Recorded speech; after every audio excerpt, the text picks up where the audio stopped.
Welcome to the Best is Leadership podcast, and today I'm joined by Richard Whiting. So Richard and I probably met about 5 years ago, maybe, I think it was pre-COVID. Yeah. And at that point he was the CEO of NWF Group, but obviously he's got a rich and varied history. He's worked in almost every facet of leadership roles in different types of companies, whether that be a FTSE 100, a FTSE small cap.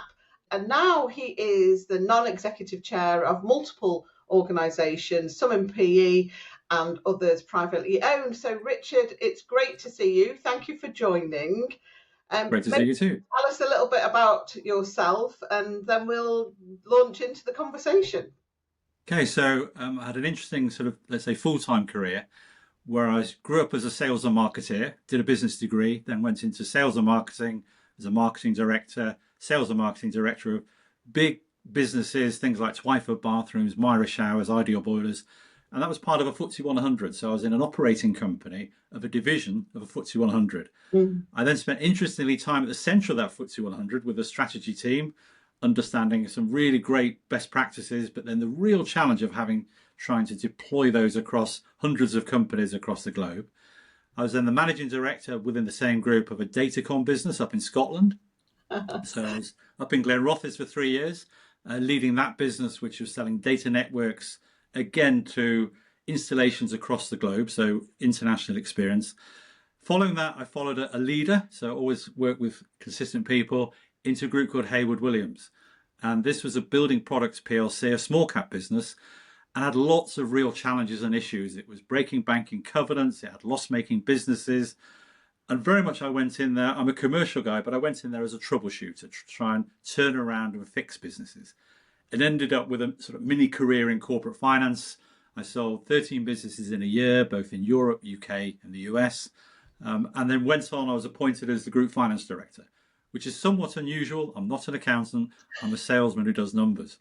But a great experience. And I think all the way through my career, it's been about working with some fascinating, interesting people and learning, trying to pinch the good ideas. And then almost the last 20 years, I was running a PLC, so I was able to put all those practices into action. Very much quite nervous because you're being tested, you're in charge, or you have the responsibility. And it's also dealing with all the investors and shareholders. So I managed succession in that business when I got to 60. So now, as Esther said, I'm now a non-exec chair of 3 private businesses, all of scale, 2 of which are private equity backed. And I'm trying to support and help the boards and teams in those businesses to grow and develop. And hopefully use some of the things I've done well, but also all the scars and issues I've got from things that were done badly to try and avoid those. Yeah, well, we might dig into some of them, so I hope it's not too painful. But I think it's a really interesting transition, actually. So I'd love to kick off the conversation there, because obviously you've gone from when we were working together at NWF Group, you'd update me on meeting the investors and the results and what's happening there. And obviously you've shifted into, firstly, private equity backed firms. So you're not making your life easy from shifting a slight pivot in career. Tell us about the transition, because you've gone into PE backed now, and that feels very different in its own nature. So what have you noticed as a leader transitioning? Yeah, so it is quite different. I think the interesting thing is why I ended up doing the transition was peers of mine, particularly some of the corporate finance leaders, looked at how I ran NWF as a group and said that's really similar to private equity, where you have teams with real responsibility and you'll invest and buy and build, or you'll divest as well. So I was steered into private equity by my peers or colleagues or friends who said that's how you run businesses. I think the differences are quite significant. But the thing that I do say to the private equity world is actually I dealt with quite sharp, bright investors in the investing community and the fund management teams in London. And they would actually be very harsh in the sense of if they liked what you did, they'd buy more stock. They didn't, they'd sell it. They wouldn't get involved in your strategy. So literally they would trade your stock. So your share price absolutely is a live reflection of your business and its prospects. So it's a really harsh metric, because in the private equity world, quite a lot of the time, I say, oh, this is a really tough environment. PLCs are flabby and slow and everything else. I said, well, no, to be successful in the PLC world is a very harsh taskmaster, because your performance is measured every day through your share price. The difference in PE is, yes, it's a single PE house, and there's an investment director in that house, and they are your key stakeholder. So my role in a business is almost to work for that key stakeholder, but also work for the business. And I'm sort of sitting in between the teams in the business and private equity. So I want to encourage and support the development of the team in the business, but I'm also there, and everyone knows it, as the policeman. If things go wrong, private equity will come to me. But that's the port of last resort. And therefore, it's not that dissimilar changing a small cap investor to a PE house investment director. That's really interesting. So you're almost like the helping the the communications, the direction, but also supporting the teams in the PE backed business as well, the portfolio business. Yeah, and I think what private equity and the instances I'm involved with brings to it is quite significant. So they bring, first of all, they insist there is someone like myself in there who has lots of experience and capabilities, which ordinarily a business of that size wouldn't have that access. Similarly, the investment directors, the ones that I operate with, are really experienced and capable, and therefore they bring particularly financial skills to the business, again at a level that business wouldn't necessarily ordinarily see on a day-to-day basis. So there's quite a lot of support. The challenge is, clearly there's a plan those businesses have to deliver and perform. Yes. And I think it's a very positive, supportive, encouraging environment as long as the businesses are performing. It's just a bit harder when businesses aren't performing. Yes. And of course, the horizon you're looking to feels quite different as well. From a listed business through into PE, which might only have 3-4 years of but again, there's differences there. If you look at I think the average tenure of a FTSE chief executive is 18 months. Yeah. So you don't really have a long time. No. And if you're a chief executive of a FTSE company, as I was at NWF, 6 months into the role, all the stakeholders want to know the detailed strategy and the forecast for the next 5 years. So in some ways the time horizon is less for a listed chief executive than a private equity. At least in private equity, you have a 5-year plan. I guess the issue is you are held to account very sharply in delivering that plan. In a PLC world, yes, you can smudge it a bit and move the strategy and change things, and people don't necessarily remember what you said 6 months ago. In a private equity environment, absolutely, there's a plan, you've all agreed it, you've all signed off on it, and this is what you need to deliver. Yeah. Are there any changes you deployed in the way you work and lead making that transition? So you're working with a different type of company with a different type of ownership. So how's that impacted on your leadership approach? I think I spend more time considering an appropriate approach, and it's actually different in the 3 businesses. Okay, tell us more about that then. So in one business, I've got a really capable CEO, and it's really a coaching and supporting role. In another business, private business, the owner is the chief executive, and there it's about someone I know well. So it's actually much more about providing challenge and saying you need to change and being much more directive. But that's almost part of it. With that individual, I can have that level of discussion. And then with the third one, I got a very young, inexperienced CEO, and actually they keep wanting me to try and make the decisions. Okay. And I keep going back saying, no, this is your business, your decisions. You need to make decisions. You don't need to come to me for all these things. You can crack on and do this stuff. And therefore, it's actually situational leadership is probably the key, is trying to deploy the right set of skills to the right business at the right time. It isn't in any way, shape or form, here's the model, I'll just deploy the model. Yeah, that's really interesting. Now, when we were chatting, there was this thought that there might be some similar leadership challenges, even though they're very different environments. What do you see? You've got this helicopter view of multiple organisations. What are you seeing? I think the interesting thing, and this is true of sort of all the businesses I've worked in, is the leadership loves being involved in the day to day Yeah. and gets very uncomfortable or awkward when it's talking about the longer term. So I use an example at NWF in the agriculture business. I remember I arrived there, really capable managing director in the agricultural division. And I said, David, tell me about your strategy. Oh, God, Richard, we've got the most fantastic strategy. And he talked about what they were going to do for the winter. Because the strategy was about the winter season in animal feed. And I said, what about 2 years or 3 years? Oh, what do you mean by that? No, we've got a strategy for the winter. And that was as far as that time horizon went. It was the winter. Or in other businesses, actually, you start asking the leadership team about the strategy. And I've had this. It said, that's great, Richard, but we really don't have time to come up with a strategy because we're too busy. Okay. Yeah. So the hardest thing for all these businesses, a real consistent thing, is let's step out of the business and let's look at the 3 to 5 years of what are we actually going to do that's different. And the leadership team, it's a bit like all of us, we love activity. So the leadership teams in those businesses get involved in the day to day. So their diaries are too full, they're too busy, they're feeling incredibly busy and active, and they're empowered by that. They love the busyness, but then what they're not doing is creating that time to step out and look at the strategy, because that is uncomfortable. That is what makes your head hurt. That is the tricky bit. And then it's going, because they're saying, I'm not sure about the sales director who's good enough. Well, until we know what the strategy is, how can I help you know what the sales director should be like? And then you get that sort of interesting debate and discussion.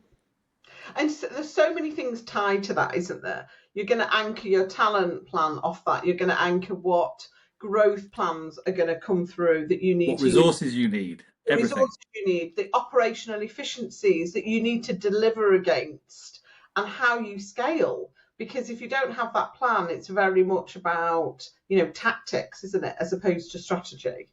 Yeah, and what I mean by that is not this isn't a sort of big consultant-led strategic plan that takes 6 months and uses thousands of man hours to do. It's saying actually it should be a plan that the board can talk about, but it should also be a plan that the sales office manager can talk about, or the person on the production line can talk about, because it needs to be that simple. It's like, so went into one business, it's operating on a single site, and I think the first town hall that business has ever did. I was the exec chair at this time, and the biggest question they had is, are our jobs safe on this site? Yeah. And it was actually the challenges that the management team have got was all about, actually we need additional sites because this site's full.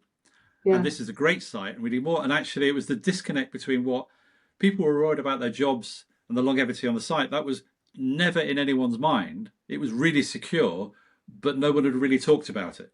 Yeah. Yeah. And then by developing a strategy, that business has made that individual very secure, because they're saying, actually, we know what this site needs to deliver and it's delivering it. So that's great.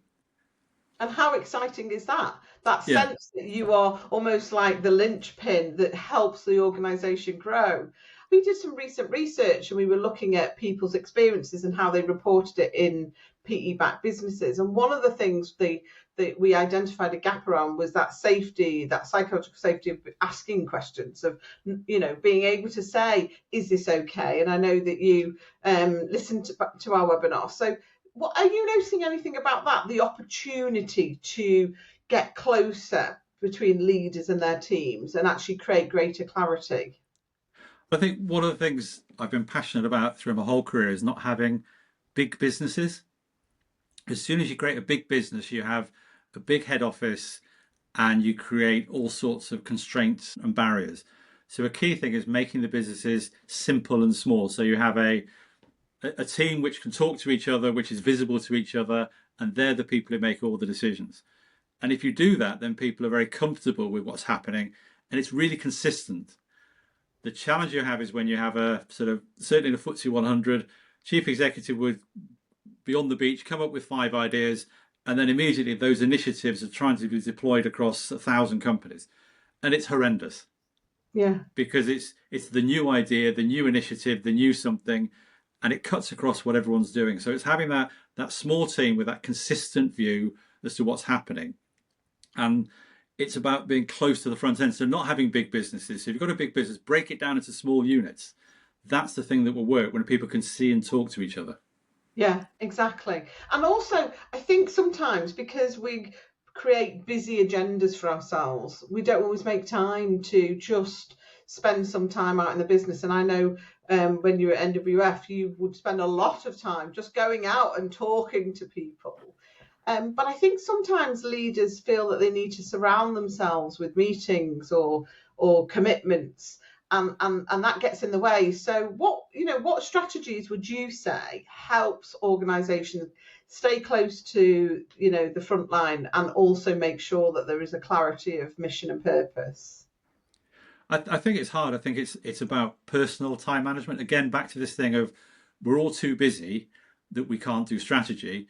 We're also too busy that we can't visit the front end. So Yeah. if you listen to any of the great retail leaders, they're always in their stores.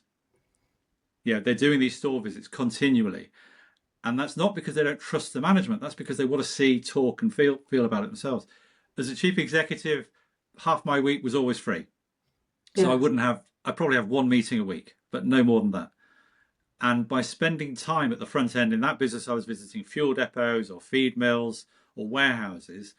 By listening and talking to the people, you really understood what was the message getting through. Did people know what we were doing, and was their performance? I remember fascinating in my early years. We were part of a FTSE 100, and we had an issue of could we give performance data to our business because we were listed, and therefore could we tell our team the profitability because we're having a tough year. And we went through all sorts of debates, and then finally we got permission to give we can measure it as 100. 100 was last year. We can tell them what we're like compared to last year on that basis. Yeah. Yeah. And I remember I stood up in front of the transport team and said, guys, we're having a tough year. We're down 20%. And they said, yeah, we know that. And I went, oh God, insider talking, what's going on here? How do you know that? Well, don't you think we count the number of parcels we're shipping? Yeah. And we're shipping 20% less than we did last year. So we're worried. Yeah. And it was that whole thing of therefore almost top management was fussing about what metrics it could deploy.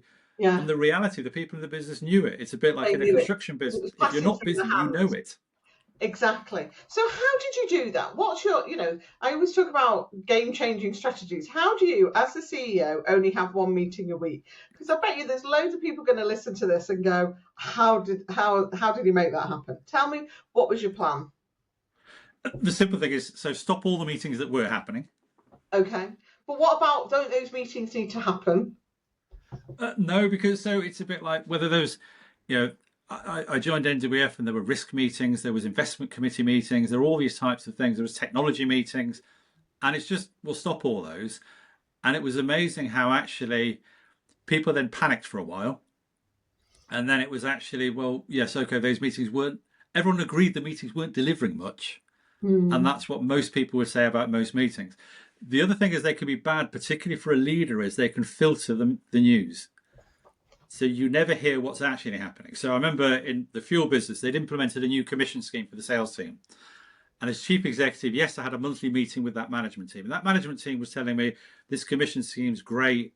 It's driving the right business, right performance. It's about profit and margin. It isn't just about volume, and it's engaging our teams and everything else. So I happened to be on a tour around some of the depots on the South Coast that week, and they were telling me, Richard, it's pants. It's killing us. We don't know what we're doing. It's stupid.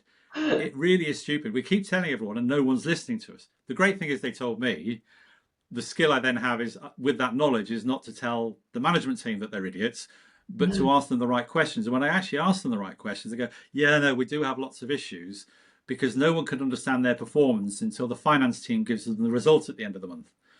So people aren't sure what they're going to earn. So there's lots of salespeople are leaving because they don't know if they're going to make a bonus or not. And it's made life complicated. But it was in a management meeting that they come up with it. They presented it to the chief executive and my CFO and it sounds really sensible, but the deployment was awful. Yeah. But once they deployed it, they couldn't fess up that it wasn't working. No.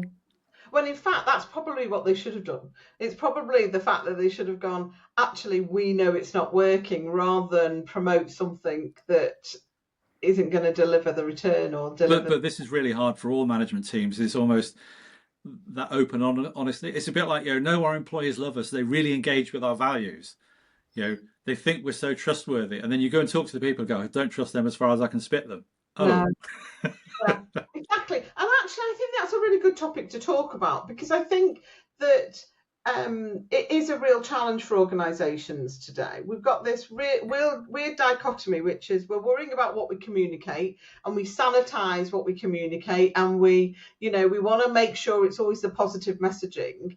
And yet, anyone could go on X or a social media and they can find out what's really happening. They could probably yeah. talk to Trump if they ask the right question, or Elon Musk, and somehow we haven't quite worked that out in businesses yet. That accessibility versus reality. What's your thoughts on that? Because you're a proponent of just like, let's keep it simple and let's create space. Yeah, it's always tell it as it is. Yeah. So as soon as you start to create an image that something's really good when it's not, you haven't got integrity with your team, and your people know that, and therefore you've got to tell it as it is, and that's the key bit. And therefore, if you're telling us it is and everyone believes that and agrees with that, it's right. But if you're saying, we're a wonderful employer, and your people don't believe in it, then you're making it's make believe. And we know that in too many environments we see that going on. So you have to be really authentic. And it's one thing where I don't do this, which is against sort of best practices. I've never worked in a business where we've created the values of the business. Tell me more about that, because lots of businesses do have it, promote it, spend a lot of money on it. Absolutely. So in the business I've worked at, I think if you came into those businesses, you'd see, you feel and touch and understand there are really clear values that the business has. But what we don't do is try and create a label for these or a brand for these. I've got a background in marketing, so I think I should do that, but I don't. Because it's a bit like when we say we're open and honest. Every business I've worked in says they're open and honest. And you go to the front line of every business and go, yeah. No, they're not. So, but actually, if you want to be open and honest, do it by how you're operating. Do it that people feel it, know it, and touch it and see it. Don't create a label. It's a bit like, management have told us we've got these values. Management have told us they're going to live by these values. Management, and it's you get the thing. It's not our values, and it can be with a team. You can come up with a team, your values. That's fine, but you can't impose the values of an organisation on a disparate, diverse group of people. That just doesn't work. No, really interesting. So you've managed through some tough times, and I don't know if you've got an example of where you think it was a really, really challenging time and leadership had to, push through. I've got one in mind, but you tell me what comes to mind when I ask you that question. So the most challenging time I probably had was in Hayward Williams, where we had some really difficult loss-making businesses. We'd broken banking covenants, were in intensive care. Interestingly, and this is sort of almost an opposite, I found it was far easier to manage businesses in that environment than businesses that are performing okay. Okay, why is that? Because in those businesses, everyone knew there was a real crisis. Yes. And therefore, we've got to fix this to survive. So what is it we need to do? Do we need to cut costs? Do we need to increase sales? Do we need to close a factory? What is it we need to do? And there was a real shared purpose. And it was like, we're fighting a battle. We've got to win the battle. We'll do whatever we need to win the battle. So there's that really engaged team. So some of the turnarounds that I've been involved with were really tough, but actually the teams were really motivated and engaged. The hardest business I've been in was a business actually part of NWF where they actually said, we're fine. We're great. We're doing everything that you can be doing. We can't grow, but we're fine. No, we can't improve. No, we can't listen to other people, but we're good and we're fine. And they were making profit and generating cash. So it was really hard to motivate them because they didn't really want more rewards. They were happy with the rewards they got. And that was really difficult. So in some ways, that business is the hardest one to manage. The turnaround can be easier because you can get this shared vision, shared purpose as to what you're trying to do and rally to the same cause. Yeah, super interesting. So obviously you're now working in multiple organisations. What has been the highlights for you that you think it's, almost like your career to date has set you up for and been able to bring it out as in the chair now? I guess the first role I took on, I was exec chair because chief executive of it, the MD, was stepping down, retiring, and that was a real challenge because it was had been a private family business. It was successful, but going through a sale to private equity, and I was brought in as the chair to manage the business by the shareholders, but then would be the chair once it was private equity owned. So I had a team who had never really heard of private equity. No. Most of the team had only worked in that business. And the real challenge was, how do you transition this business to a growth private equity business without destroying and losing all the value and capabilities in it? And we're at the start of that journey. We're sort of a year and a half into it. And I'm thrilled by the fact of actually we've got a team which has absolute clarity about what they're trying to do, is fully engaged, is owning the business, is developing the business, and has a clear plan. And if I think back to 18 months ago when I first walked in, and that was the team that said they haven't got time for a strategy. Okay. And they didn't have time for a budget either because they were fine. Mm-hmm. And it was almost, the key to this is, all of us have worked in lots of different businesses, and if you've seen lots of good ideas and good practices, and the real vital thing is saying, what are the vital few things that I'll take and I'll put into this business? Yeah. Because it's very precious when you meet a new business and a new team, because you can go, right, here are the 42 things I need to do, and you will absolutely fail. So it's trying to identify in that situation, what are the key things that you can do with a team? And it's not saying I won't do anything. It's saying, here are the things I will do. Yes. Yeah. And explaining why you are going to do them. So that's been a fabulous experience for me so far. Oh, fantastic. And actually, I love the fact you're talking about that, because we have our own work, and we talk about start with 3. So don't try and do, as you say, 42 things. Absolutely. We call it start with 3. So everything we do in our learning is start with these 3 things, because you can't do everything. And actually, you shouldn't try and do everything because you'll not have the right impact. Is there any themes that you could take out and say, actually, there's a recurring theme here for leaders listening to this conversation now that they might want to go and examine? Yeah, so the first one is always the team. Yeah. So the absolute thing is, have a look at the resources you've got, your team, and make sure that you've got the right leadership team for the business and the right team below that, and you've got succession coming through. So it's all around the team, because whatever business you're in, you need that. And a challenge in lots of businesses, as I say, the leaders tend to be the key players. They're very busy, and actually that says they haven't necessarily got the strength in depth that they need. Yeah. So that's almost the number one discussion with every business I've always had. Yeah. Number 2 is probably around a strategy or a plan. And actually, again, in the same business, they were spending £1 million on a new product. And they didn't have any plan as to what that was how many they were going to sell, or if that was going to make money. And I got into quite a row with the team because they would say, look, we know this will work. We don't have to come up with a plan. I'm going, sorry, if you were going to put an extension on your house, would you not want to know that it was going to add value to your property? Oh, and it was like, well, why aren't you doing this here? And it's like, oh, we've never done it. No. But you've probably got a point, Richard. Yeah. So the people first, the plan second. The third is really situational, and it's not. This isn't a formula or a model, but the third is it's just sort of dependent on the situation. It could be sort out the funding. It could be get rid of a loss-making business. It could be change the brand. That's really situational. But it's always, in each business, it's the team and the strategy. Yeah, that's really interesting. Now, I'm going to take you back, because we are a people business and we're about helping people thrive and businesses create high performance cultures. And you said, get the right leadership in place. What is the right leadership? What are you really evaluating there? So it's about having the right team. So it isn't about the right leader. It's about having the right team. And okay.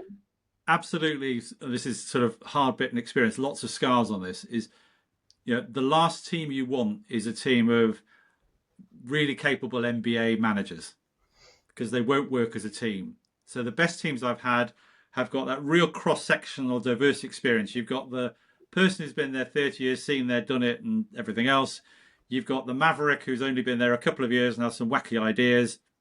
And you've got might other be things. Inspirational. Might be inspiration, other things in between. Yeah. So even though that team might not be, and the leader might not be the role model, it's getting the balance. And if the thing that I've seen is most great leaders are really skewed. Okay. What's that mean? They tend to be great commercial people or great something people, but they're not the other thing. Yeah. So I'm a salesman who does numbers, but I recognize, therefore, the softer people skills are not my expertise. Therefore, make sure you've got people in your team who can do that. Yeah. So it's that balance of teams, but it's also teams which don't necessarily always get on.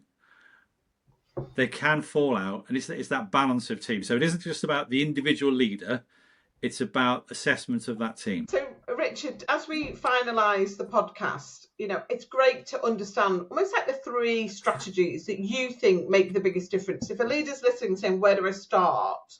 What would you do with all of your experience drawn upon? I think the key thing, the most important thing as a new leader or actually an existing leader is to get out into your business yourself. So nothing replaces going and seeing yourself. If you look at great retail leaders, they'll spend all their time going around shops. Frankly, I would do the same. And my view of businesses changes as you experience more of the front end. So in each business, go out, spend time in the shop, in the depot, in the store, in the warehouse, in the distribution center, in the factory, whatever the business is. Visit your suppliers, because then you get to understand the core of the business, or what are the really things that are making it work and the things that you can do to make it change. It's very easy to sit in an office, hearing from managers what the business is like. Seeing it firsthand is really the key to doing that. And then that helps you to deploy the appropriate strategies for the business. Yeah, I mean, they talk about an ivory tower, don't they? And they sort of say in that you're gonna get a sanitized view of what's happening. Nobody's gonna come in and say my team are really badly performing at the moment, or they're gonna say here's all the good things that are happening. And so I think you're right. And I think in our podcast you've talked about drivers, you've talked about people in the business. You've really brought that to life. So what's the second thing you would do? So once you've seen the people, it's about assessing your team. So it's understanding the team and the capabilities, and not that they all necessarily get on, not that they're similar. You actually want very different people in your team to really add value, and to understand what their capabilities and skills are, because you're trying to form that team, that leadership team that will take the business forward, and it's having the right cross-section of skills, capabilities, and experience. So that's really the second thing. Now, the third thing is that team developing a strategy, developing a plan, whatever you want to call it. And I'd almost use the minimal external help that you can in the first instance, because you want that team to own it passionately. And also recognize the first time you develop a plan or a strategy, it will, for a lot of people, be the first time they've ever done that. Yes. And that takes people way out of their comfort zone, and they're really uncomfortable. We're all very comfortable managing the day-to-day. We're very uncomfortable going, where do we want to be in 3, 5 or further years' time? That's the uncomfortable one. And recognize your team will be uncomfortable doing that, and therefore help to support them, giving them that confidence. One of the other things as a leader that's always interesting is everyone assumes you have a plan. Yeah. So whether you're the coach, the MD, the chief executive, the chairman, whatever your role is, when you join the business, on day one, the people below you think you have a plan. Even if you have no plan whatsoever, they assume you have a plan. And all you're doing is you just haven't shown them it yet, or you haven't revealed it to them yet. Yeah. And you'll have a plan about the business and you'll have a plan about them. And you won't.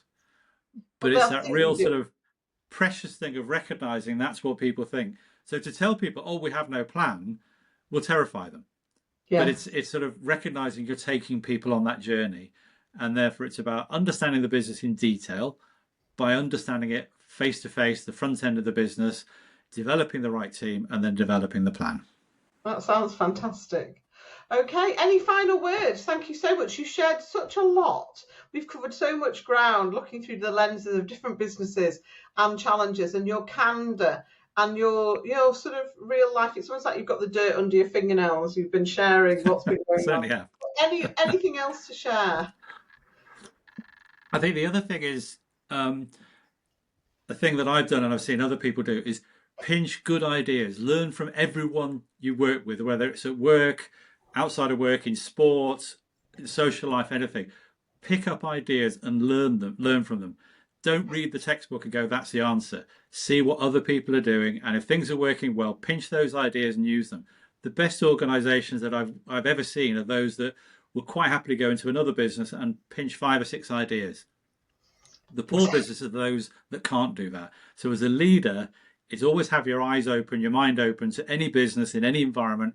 You can learn and build from that. Yeah, I mean, I personally have learned a few things from you, even from sort of your experience of filling in the gaps. So I actually missed the retail getting into stores piece, from my Morrison's days. There's nothing quite like it, really. I do I had a actually, weird experience. I was down in South Wales, close to one of my old fuel depots, yeah. and I almost called in because I know I was one of the few people who ever visited them. And I thought, no, I just can't because I'll Yeah, undermine the I business by doing that. I think it's about that growth mindset. It's about that whole piece about where else can we go. You've been a brilliant guest. Thank you ever so much, Richard Whiting. And thanks for joining the Best is Leadership podcast. Thanks, really enjoyed it.